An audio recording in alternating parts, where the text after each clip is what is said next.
الحمد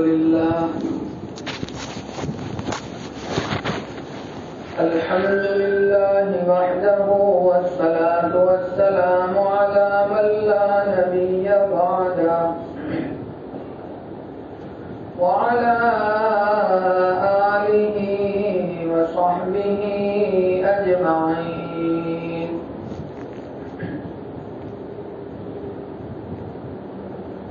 أما بعد فأعوذ بالله من الشيطان الرجيم. بسم الله الرحمن الرحيم.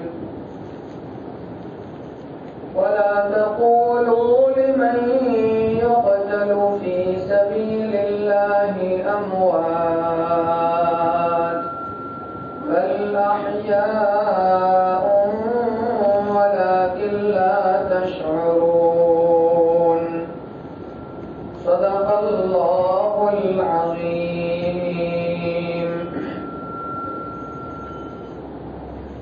بلغ العلا بكماله كشف الدجى بجماله حسنت جميع خصاله صلوا عليه وآله.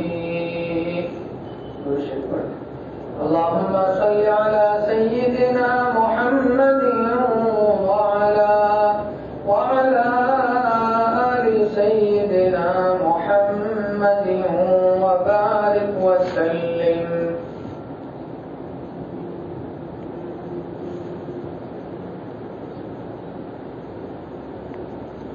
بزرگان محترم اور عزیز دوستو، پردہ نشین اسلامی ماں بہنیں،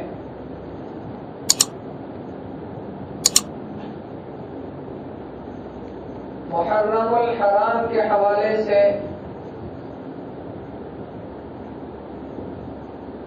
دو چار باتیں آپ کی خدمت میں پیش کروں گا.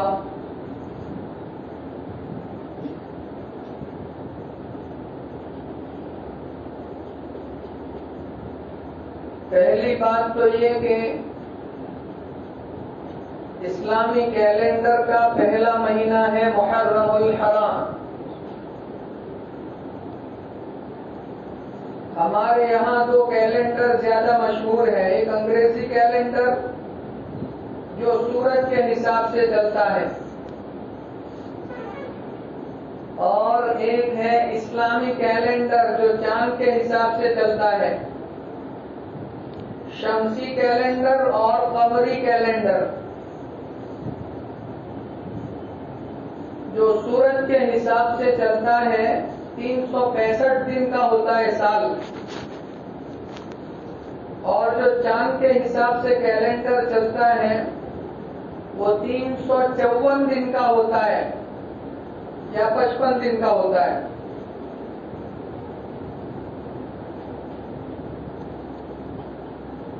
هو الذي جعل الشمس ضياء والقمر نورا وقدره منازل لتعلموا عدد السنين والحساب.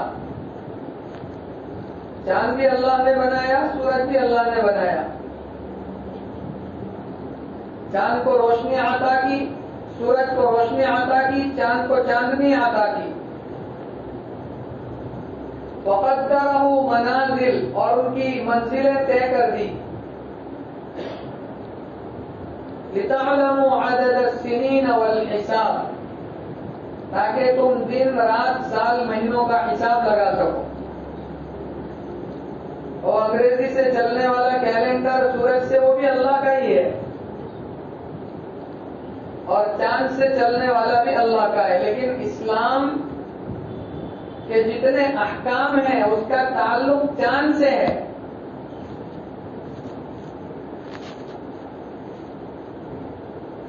ابھی عاشورہ محرم الحرام کی 10 تاریخ یہ چاند کے اوپر طے ہوگی. اسلامی سال کب شروع ہوگا؟ یہ محرم الحرام کے پہلے چاند سے طے ہوگا. نمازوں کے اوقات،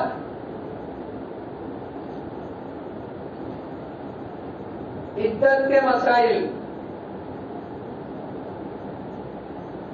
زکات، رمضان المبارک کی آمد، روزوں کے مسائل، یہ ساری چیزیں طے ہوتی ہیں چاند کے حساب سے۔ اچھا، یہ اسلامی کیلنڈر بنایا کس نے؟ یہ محرم الحرام کا مہینہ ہم نے حضرت حسین رضی اللہ تعالی عنہ کی شہادت کی وجہ سے مشہور کر دیا۔ حالانکہ جس شخصیت نے کیلنڈر کو بنایا اسی کا انتقال محرم الحرام کی پہلی تاریخ کو ہوتا ہے، اور وہ کون ہے؟ امام العادلین، قاتل المشرکین والزندیقین، خلیفۃ المسلمین، حضرت عمر بن خطاب رضی اللہ تعالی عنہ۔ حضرت عمر نے اسلامی کیلنڈر بنایا۔ آپ کے زمانے میں حکومت کا نظام بہت پھیل گیا تھا، 22 لاکھ مربع میل کے مالک تھے اکیلے عمر بن خطاب رضی اللہ تعالی عنہ۔ مراد مصطفیٰ ہے، اللہ کے نبی نے جھولی پھیلا کر مانگا تھا، اللہم اعز الاسلام باحد العمرین۔ صدیق اکبر رضی اللہ تعالی عنہ کو کعبۃ اللہ میں مشرکین نے بہت مارا اللہ کے نبی کا ساتھ دینے کی وجہ سے، بے ہوش ہو گئے۔ جب ہوش آیا، لوگوں نے کھانا پینا پیش کیا تو ہوش آنے کے ساتھ کھانا پینا چھوڑ کر سب سے پہلا جملہ زبان سے نکلا کہ میرے نبی کا کیا حال ہے، میں جب تک میرے نبی کی زیارت نہ کر لوں وہاں تک کھانا نہیں کھاؤں گا۔ کہا مجھے اٹھا کر کے لے جاؤ۔ برادری والے ناراض ہو گئے کہ جس کی وجہ سے اتنی مار پڑی، آنکھ کھلتے ہی اسی کو یاد کرتا ہے۔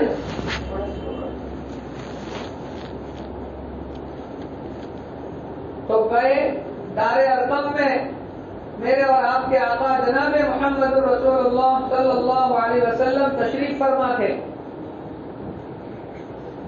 آپ کو دیکھ کر چہرے پر چمک آ گئی اور لپٹ کر کے خوب روئے۔ ساتھ میں ماں بھی تھی، موقع کو غنیمت سمجھا۔ صدیق اکبر رضی اللہ تعالی عنہ نے تو یوں کہا کہ حضور، والدہ ایمان سے محروم ہے اور یہ موقع ہے، اگر اس کے لیے بھی آپ ہاتھ اٹھا دیں تو اللہ اس کو بھی ہدایت دے دے۔ میں ایمان والا ہو کر کیا کروں گا اگر میری ماں محروم رہی؟ میں تو ایمان والا ہوں ہی، لیکن میں چاہتا ہوں میری ماں بھی کلمہ پڑھے۔ اللہ کے نبی صلی اللہ علیہ وسلم نے ہاتھ اٹھائے اور فوراً والدہ کو کلمہ پڑھوایا۔ اس وقت دل کے اندر یہ تیس پیدا ہوئی، یہ درد پیدا ہوا اور سرکار نے ہاتھ اٹھائے، اے اللہ، 2 عمروں میں سے ایک عمر مجھے عطا کر دے۔ دین کی عزت کے خاطر 2 عمروں میں سے ایک میں مانگتا ہوں۔ 2 عمر کون سے تھے؟ ایک عمر ابن خطاب رضی اللہ تعالی عنہ اور دوسرے ابو جہل، اس کا نام بھی ہے عمرو بن ہشام، اصل اس کا نام ہے عمرو۔ کہ ان دونوں میں سے ایک کو کلمے کی دولت عطا کر دے اور میرے ساتھ کر دے اور دین کو عزت عطا کر دے۔ اگر مجھے پوچھا جائے تو میں عمر ابن خطاب کو تجھ سے مانگتا ہوں۔ اسی لیے حضرت عمر ابن خطاب کو مراد مصطفیٰ بھی کہتے ہیں کہ سرکار نے خود جھولی پھیلا کر کے مانگا تھا۔ بدھوار کی رات کو مشورہ ہو رہا ہے، ابھی ایمان نہیں لائے ہیں، مشورہ ہو رہا ہے کہ محمد کا کام بہت بڑھ رہا ہے، اس کو روکنا چاہیے۔ روکیں گے کیسے؟ دین کو، کلمے کو، اللہ کے رسول کو اور اللہ کے رسول کی لائی ہوئی شریعت کو روکنے کے لیے مشورہ ہو رہا ہے، اور عمر بھی موجود ہے وہاں۔ ادھر اللہ کے نبی عمر کے لیے جھولی پھیلا رہا ہے اور ادھر عمر مشورہ کر رہا ہے کہ نبی کو ختم کیسے کرے. سب نے الگ الگ رائے دی. خود حضرت عمر کھڑے ہوئے, میری تو ایک ہی رائے ہے, تلوار لو اور محمد کا کام ختم کرو تاکہ ہمیشہ کے لیے یہ ختم ہو جائے.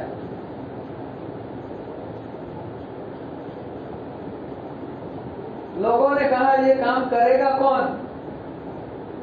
آپ جانتے بھی ہو محمد کس خاندان سے ہیں, سب سے اشرف, سب سے اعلیٰ, سب سے عزت دار خاندان کے ہیں. اگر کوئی چھیڑ چھاڑ کرے گا تو وہ قریش ہمیں چھوڑیں گے نہیں.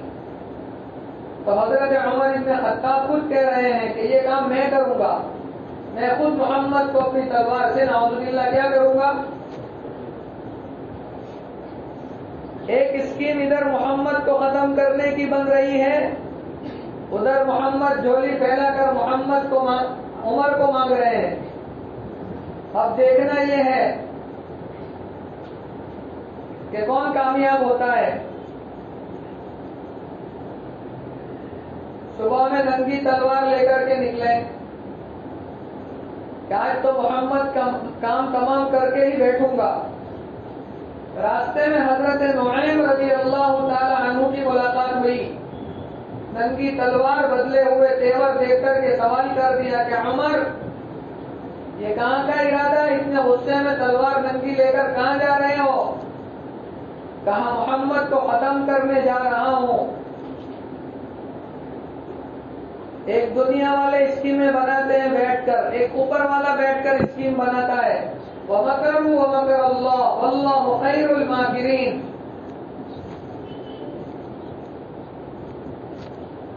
راستے میں صحابی ملے تو کہا کہاں چلے؟ کہا محمد کو ختم کرنے. کہا پہلے اپنے گھر کی خبر لو, یہ کلمہ تیرے گھر میں بھی پہنچ چکا ہے, خود تیری بہن اور بہنوئی انہوں نے بھی کلمہ پڑھ لیا ہے. محمد کو بعد میں دیکھنا, پہلے اپنے گھر کو جا کر کے دیکھ.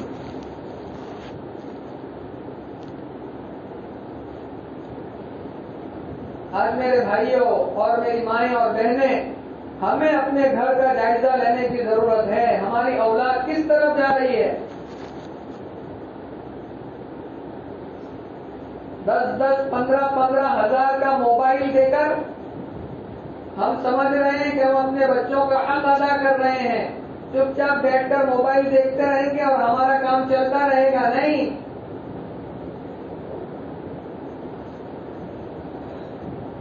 یہ آپ نے اپنے بچے کے ساتھ محبت کا معاملہ نہیں کیا, دشمنی کا معاملہ کیا ہے. یہ موبائل بچے کو کہاں لے جا کر کے چھوڑے گا اس کا اندازہ آپ نہیں لگا سکتے.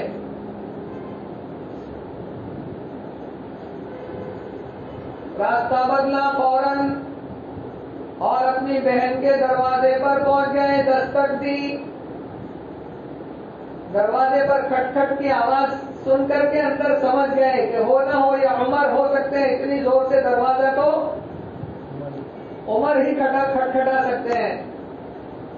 حضرت خباب استاد ہیں اور حضرت سعید اور بہنوئی اور بہن ان کو پڑھا رہے ہیں قرآن. آواز سن کر فوراً چھپ گئے. حضرت خباب بھی اور بہنوئی بھی, سعید ابن زید دونوں چھپ گئے. آواز سن چکے تھے, دروازہ کھولا, اندر آتے ہی زوردار تماچا رسید کیا بہن کو.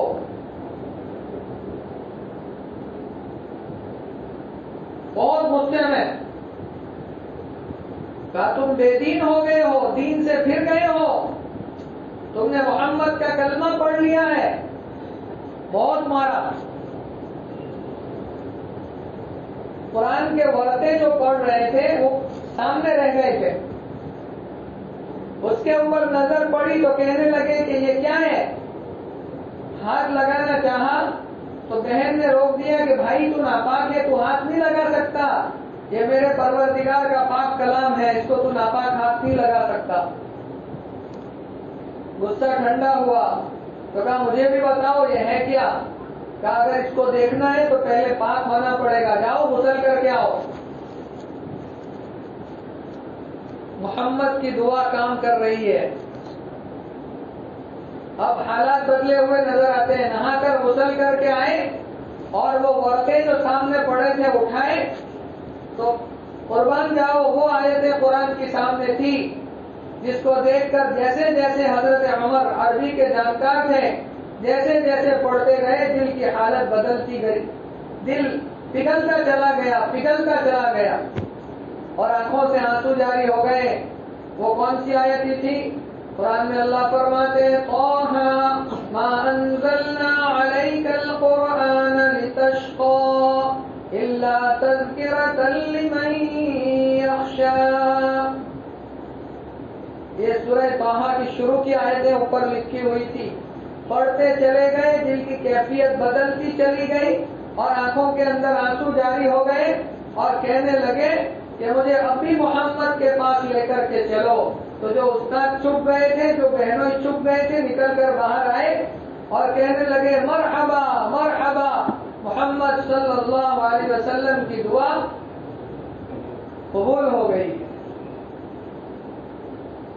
نعرہ مارا. یہ سعید ابن زید اور عمر ابن خطاب. حضرت عمر ابن خطاب کو یہ شرف حاصل ہے کہ عشرہ مبشرہ ایسے 10 صحابہ جن کو جنت کی خوشخبری دنیا میں دی گئی ان میں سے حضرت عمر اور ان کے بہنوئی ان کے خاندان کے 2 آدمی عشرہ مبشرہ میں. بہن کا نام ہے ام جمیل. لے کر کے اللہ کے رسول صلی اللہ علیہ وسلم کے دربار میں پہنچے. سرکار بارے ارقم میں تشریف فرما تھے. ارقم کے گھر میں حضرت زید بن ارقم رضی اللہ تعالی عنہ کے یہاں دروازے میں سے نظر پڑی. حضرت حمزہ ایمان لا چکے تھے سرکار کے پاس بیٹھے تھے.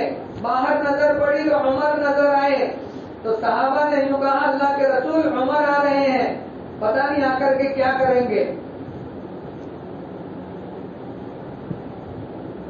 حضرت حمزہ رضی اللہ تعالی عنہ سید الشہداء قریب میں بیٹھے ہیں. کہنے لگے کہ اچھی نیت سے آیا ہے تب تو ٹھیک ہے اگر بری نیت سے آیا ہے تو پھر تلوار عمر کی ہوگی اور گردن بھی عمر کی ہوگی. چلانے والے ہاتھ ہمارے ہوں گے. آج ہم عمر کو بھی دیکھ لیں گے. کون کہہ رہا ہے؟ امیر حمزہ رضی اللہ تعالی عنہ چچا.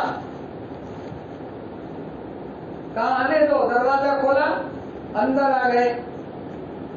اندر آنے کے ساتھ اللہ کے رسول کھڑے ہوئے دامن پکڑ کر جھٹک دیا اور یوں کہا عمر کیا ابھی تک وہ دن نہیں آیا کہ تو میرا کلمہ پڑھ کر مسلمان ہو جائے؟ تو تلوار اٹھا کر قدموں میں رکھ دی اور یوں کہا سرکار وہ دن آ گیا پڑھوائیے کلمہ. سرکار نے کلمہ پڑھوایا. مسلمان ہوئے عمر بن خطاب رضی اللہ تعالی عنہ.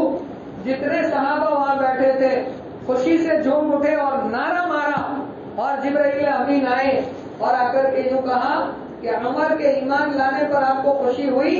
کہا بہت خوشی ہوئی. عمر کو تو میں نے جھولی پھیلا کر کے مانگا تھا. کہا آسمان میں تمام فرشتے کو خوشی ہوئی. چھپ چھپ کر نمازیں پڑھتے تھے.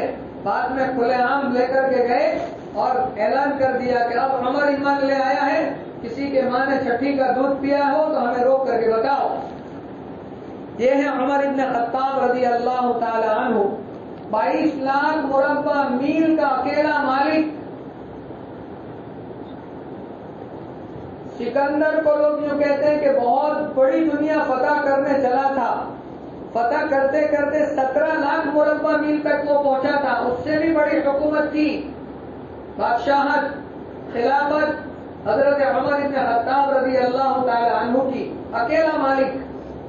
مفتی تقی عثمانی صاحب دامت برکاتہ العالیہ اللہ ان کے علم میں عمر میں خوب برکتیں عطا فرمائے. وہ فرماتے ہیں کہ ایک مرتبہ میں نے بیٹھ کر کے سوچا کہ حضرت عمر کی جس ایریے کے اوپر حکومت تھی 22 لاکھ مربع میل میں ذرا نقشہ لے کر کے بیٹھوں اور دیکھوں کہ حضرت عمر کی حکومت کہاں کہاں تھی. تو میں نے حساب لگایا تو اس زمانے میں 15 ملک بنتے چھوٹے بڑے. کتنے؟ 15 ملک 15 دیش.